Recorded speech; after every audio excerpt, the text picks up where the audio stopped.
Bupati Inhu itu awal Oktober. Saya dipindahkan dari Sakor itu di bulan Agustus dan saya dikasih surat perintah tugas di bulan Oktober untuk menjaga di lobi tamu bupati. Setelah saya di situ, saya pernah ditelepon, pernah di SMS sama beliau.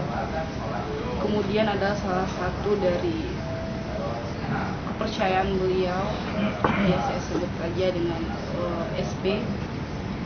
Dia pernah bilang kalau Bupati Inhu itu suka dengan saya. Dia ingin sekali bertemu dengan saya, ada yang ingin dibicarakan oleh beliau. Beliau terus SMS saya. Dan beliau pernah mengajak saya ingin ngobrol di suatu hotel yang ada di Inhu. Tapi saya nggak mau. Karena saya takut saya ini anggota Satpol. Kemudian beliau menyuruh si SP untuk merayu saya. Akhirnya dengan kata-kata SP tadi, beliau benar-benar suka dengan saya. Dan beliau ingin juga menjanjikan menikahi saya. Saya seperti ratu. Kemudian beliau malam-malam sekitar jam 1 malam SMS saya ingin mengajak saya ke Pekanbaru. Itu di bulan 4 tanggal 10-an lah.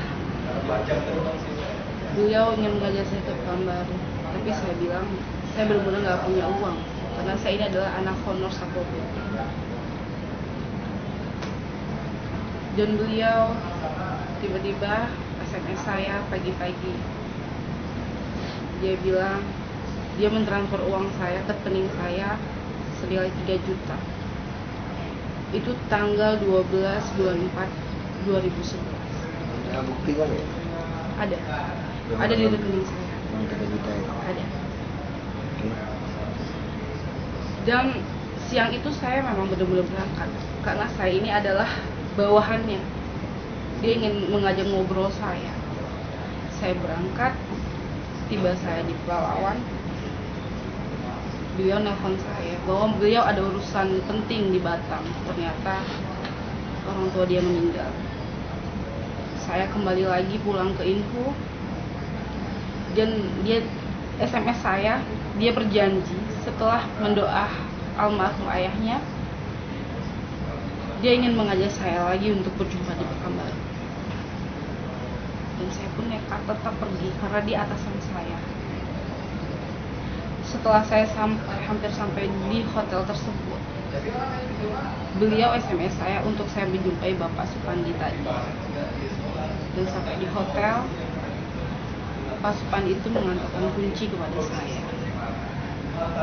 Dan saya sampai di dalam kamar. Saya duduk termenung, saya nggak tahu apa maksud beliau mengajak saya ke situ. Yang saya tahu, beliau hanya ingin mengobrol dengan saya. Apakah pada saat diajak ke sana bertemu itu, pikiranmu adalah mungkin bisa untuk pendekatan misalnya gitu ya kepada kamu dan ingin menunjukkan rasa kesungguhannya gitu. Jadi istilahnya masih hal yang sangat normatif begitu kira-kira. Iya. Terus kemudian dia datang. Saya kaget. Beliau memeluk saya dengan kencang.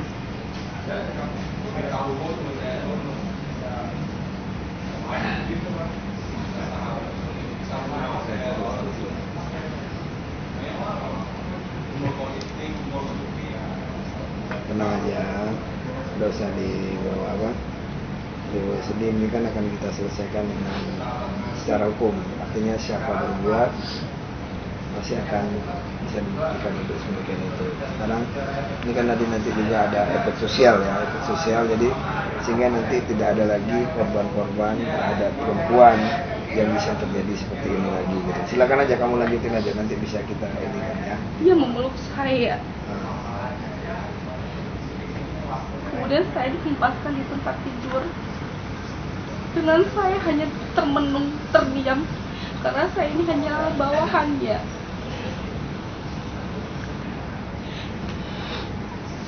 Kemudian dia meremas tubuh saya seperti orang yang sangat benar-benar kehausan dengan itu semua.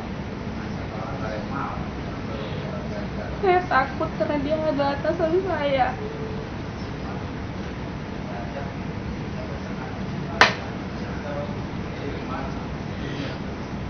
Setelah dia mempersiapkan semuanya, dia memaksa saya seperti itu.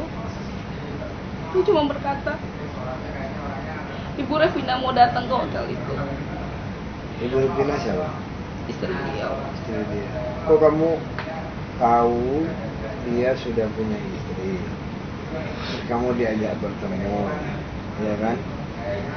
Apakah apa yang dia ceritakan sehingga kamu tertarik dan bersedia untuk bertemu dengan dia gitu?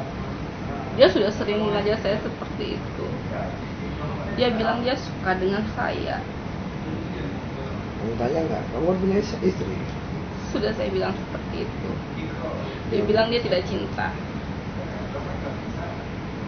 Saya seperti ratu. Sudah saya bilang saya seperti ratu. Saya turutin seperti itu. Dan saya dilempar dengan uang senilai 800.000. Saya kaget. Saya ini bukan pelacur yang hanya ditinggalkan begitu saja. Dan dia janji besok pagi dia akan datang menemui saya lagi.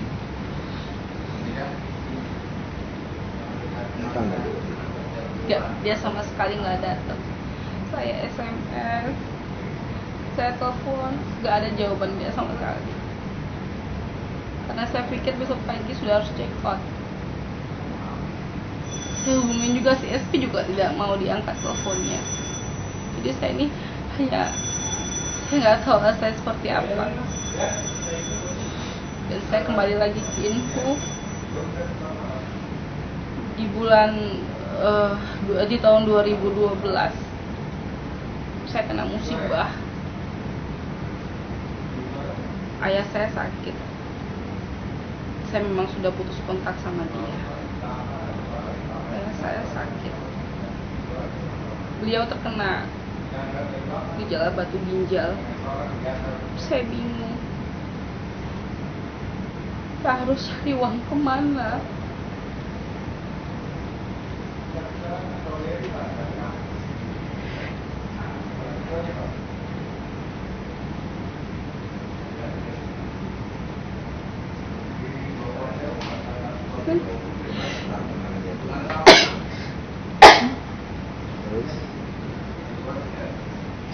Yang saya kenal hanya Yopi itu yang saya kenal. Saya SMS beliau. Tiba-tiba saya memang disuruh berangkat ke kantor bupati. Di situ saya dikasih uang cash sama ajudannya. Uang itu dari beliau. Siapa nama ajudannya? Subiatmono. Saya dikasih 10 juta. Itu uang cash. Saya berangkat ke Pekanbaru. Tiba-tiba saya di SMS, saya harus mengumpulkan kwitansi dan membuat proposal. Saya nggak tahu sama sekali. Pikiran saya itu uang pribadi beliau. Kemudian 2 minggu setelah saya keluar, saya memberi proposal, saya memberi kwitansi, dan saya dikasih cek oleh Kestra untuk ke Bank Riau.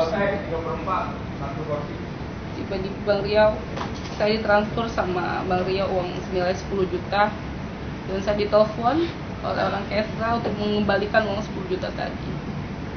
Saya sempat kaget dia membantu saya dengan uang itu. Saya hanya meminta uang pribadi dia karena saya pernah dekat sama dia. Saya yakin pasti dia bantu, tapi ternyata dia begitu. Kemudian saya sudah nggak pernah lagi kontak sama beliau, nggak pernah lagi komunikasi sama beliau. Saya mempunyai hubungan dengan pacar saya, dan saya menikah. Sebentar.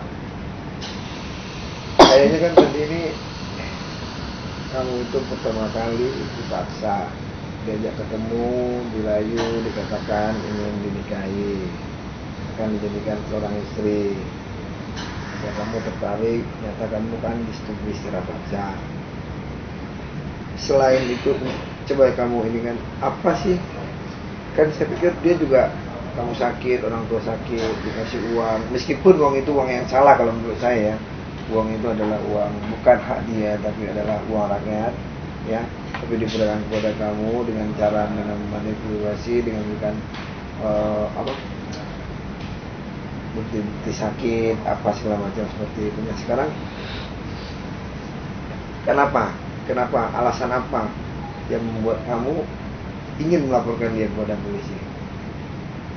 Jadi pertama, rasa sakit hati saya setelah apa yang saya lakukan, dia perbuat dengan saya, yang dia janjikan ingin menikahi saya, sampai detik ini tak ada jawaban sama sekali.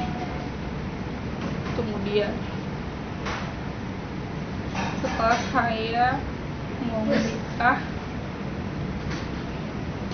dia memutasikan saya, dia memindahkan saya di kecamatan, sampai saya adalah Gita Pati dari Mersin beliau juga. Saya dikeluarkan tanpa ada surat sedikit pun dan digantikan oleh orang lain. Saya nggak sakit seperti itu, sakit rasanya. Kemudian juga saya ada masalah dengan camat lirik, dan honor saya, ya camat lirik, honor saya dipotong 1 juta oleh beliau. Dan saya pernah SMS beliau, SMS bupati. Saya ceritakan kronologi gimana. Dan honor kamu dipotong 1 juta. Honormu berapa sih sebulan? Itu saya diperbantukan di EKTP. Di EKTP saya digaji per 3 bulan itu 3 juta. Di EKTP-nya. Iya. Terus dari situ dipotong oleh camat 1 juta. Kamu? Saya ini hanya minta hak saya karena saya kerja gitu. Saya kerja di situ, saya hanya minta hak saya, jangan dipotong uang saya. Saya melapor ke. Alasan dipotong apa? Alasan camat dipotong, udah ada perjanjian, sama sekali tidak ada perjanjian. Saya nggak pernah. Perjanjian dipotong untuk siapa? Untuk anggota satpol yang lain.